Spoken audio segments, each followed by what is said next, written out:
Me gustaría que pudiera ser el comienzo de un debate o de una reflexión sobre lo que unos llaman la crisis de la socialdemocracia, otros llaman, pues en fin, las dificultades para encontrar un camino, o si quieren la muerte de éxito o por éxito de un determinado periodo histórico, porque creo que lo que falta es reflexión, pero más bien mirando a la sociedad que mirando al interior de los partidos. El libro tiene mucho interés, ¿no?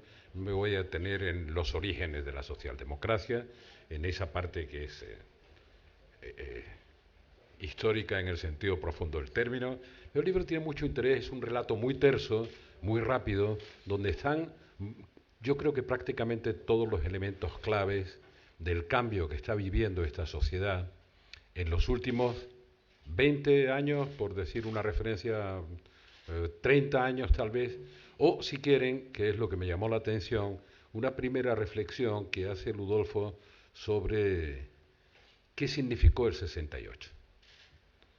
Y daría mucho de sí, porque yo entonces era suficientemente joven como para estar dentro de un cierto protagonismo, también un cierto deseo de comprender, pero partiendo de ese acontecimiento, en el que no me voy a detener, pero sí daré un brochazo.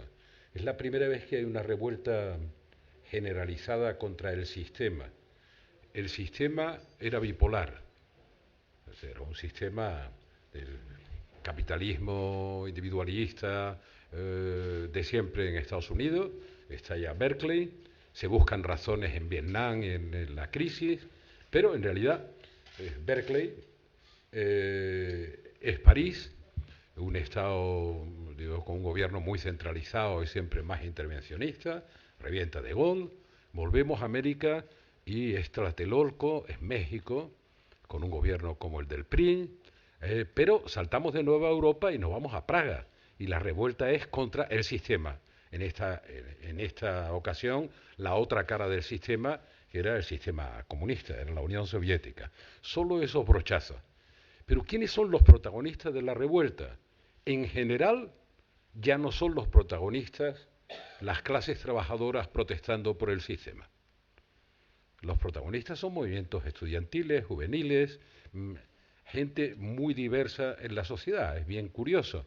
Es más, las reacciones en la mayor parte de los sitios de lo que podríamos llamar las clases trabajadoras son reacciones más bien de distanciamiento o de rechazo. Eso se manifiesta de manera absolutamente clara en las revueltas de mayo del 68 en París. ¿Qué pasaba entonces? ¿Qué anunciaba? Porque en realidad parecía un gran movimiento de masa que fue el germen de lo que después describe Ludolfo como el nacimiento de un nuevo individualismo, ¿no? Una nueva manera de ver las cosas, de comportarse en la sociedad, etcétera.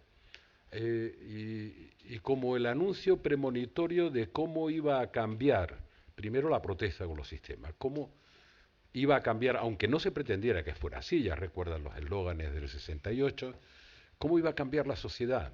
Ya el sistema, cuando se habla de la solidaridad de la clase trabajadora, esa solidaridad internacional que se había predicado tanto, etcétera, y que se rompe dos veces en el siglo XX por la irrupción de dos guerras mundiales, donde los intereses nacionales, nacionalistas, priman sobre los intereses de clase y realmente quien paga el precio de las dos guerras mundiales fundamentalmente son los trabajadores de una parte y de otra.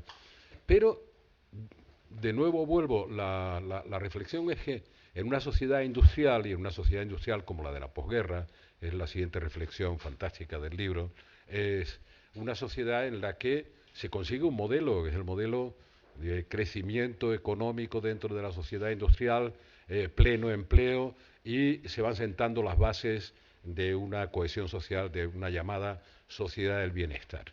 Y el sistema todavía, el funcionamiento de esa sociedad y de esa economía, todavía hacía que las aspiraciones fueran fundamentalmente aspiraciones de clase. Algunas veces me he atrevido a decir, lo cual me crea algunos problemas de comprensión, incluso con mis compañeros de tribu ideológica, que la solidaridad fundamentalmente nace de las experiencias vitales que se comparten. Entonces la solidaridad en la fábrica no significa amistad entre unos y otros. La solidaridad en los barrios obreros en los que se completaba la convivencia en la fábrica, no significaba la amistad de un vecino con otro. La vida cambia muy rápidamente a partir de eso que podríamos considerar un modelo exitoso de Europa Occidental. La solidaridad son intereses compartidos por una parte, pero y sobre todo experiencias vitales compartidas. Todo el grupo humano parte del mismo esquema de trabajo, trata de que los hijos suban al siguiente escalón desde el punto de vista social, dentro del mismo esquema. Bueno, la verdad es que la parte más interesante para reflexionar es cuándo se quiebra y por qué se quiebra ese modelo que es exitoso.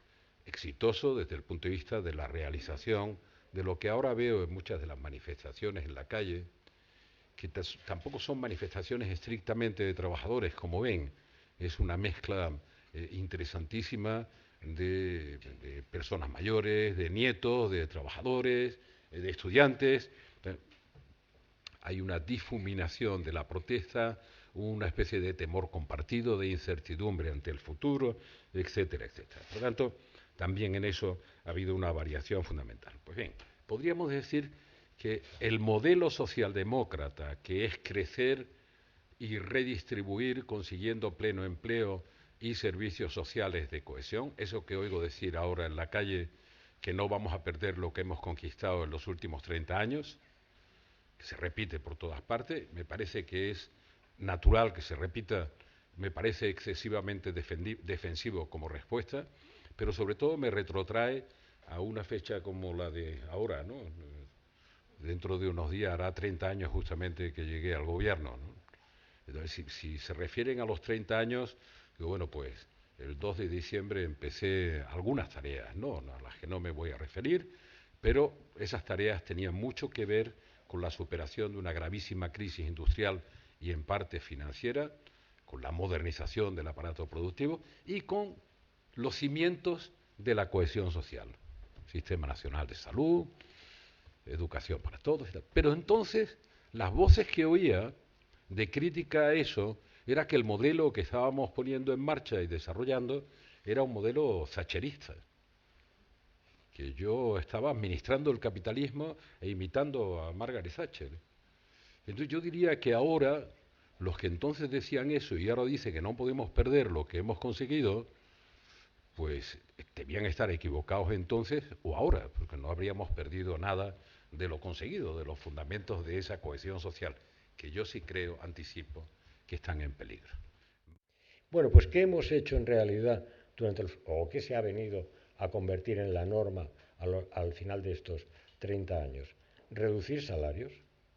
Y se va, en vez de aumentar el valor agregado, fomentando la investigación y el desarrollo, se va a competir en bajos salarios con países que de entrada no es posible competir con ellos, porque empiezan sobre bases muchísimo más bajas.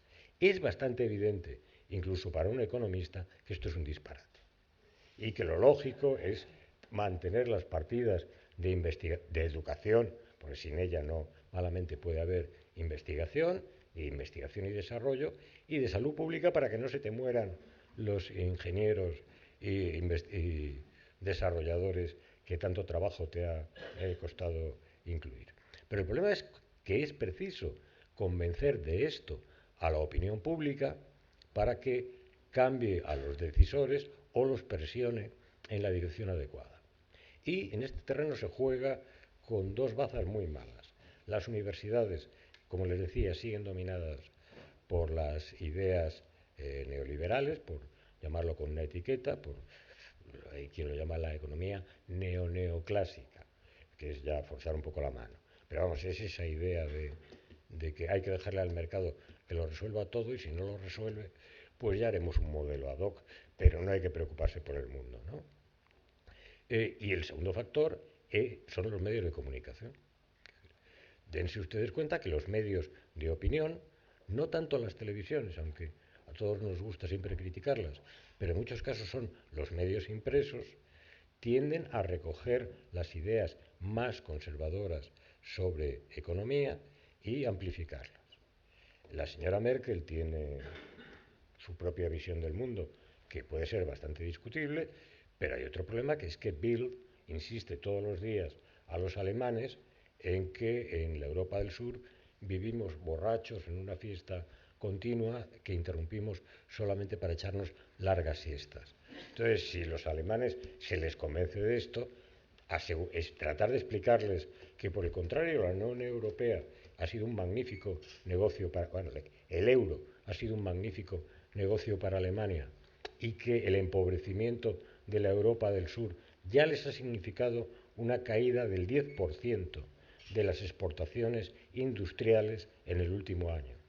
No es probable que ese sea un buen camino para el futuro de la economía alemana. Entonces, tratar de explicar lo evidente, que necesitamos economías avanzadas, que efectivamente hay que ligar los salarios a la productividad, pero también admitirás, Felipe, que es muy difícil convencerles a los sindicatos de que cambien sus planteamientos cuando están tratando de sobrevivir a un ataque que les acusa de vivir de mamandurrias. Por alguna razón a la derecha española esa palabra le encanta. De ser parásitos, liberados sindicales que chulean a las empresas e ignoran los intereses de los trabajadores. Los sindicatos sí que están a la defensiva.